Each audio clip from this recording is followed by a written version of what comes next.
अरे जिजाऊ माताची कथा. अरे जीवनामध्ये कितीतरी सोसावं लागले होता. छत्रपतींना तत्वज्ञान दिले ज्ञानेश्वरी आणि गाता त्यांना म्हणतात जिजाऊ राजमाता. आताची माता स्वयंपाक बनवती वास पाता पाता. वर्गा खालचं लाता ती म्हणती चला ना.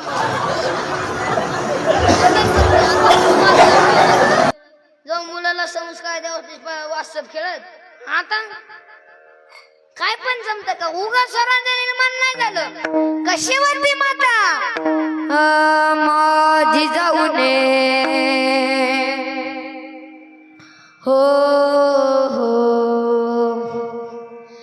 माझी जाऊने दिया में सुंदर शिवाजी राजा. माझी जाऊने दिया में सुंदर शिवाजी राजा. जाऊने दिया में सुंदर शिवाजी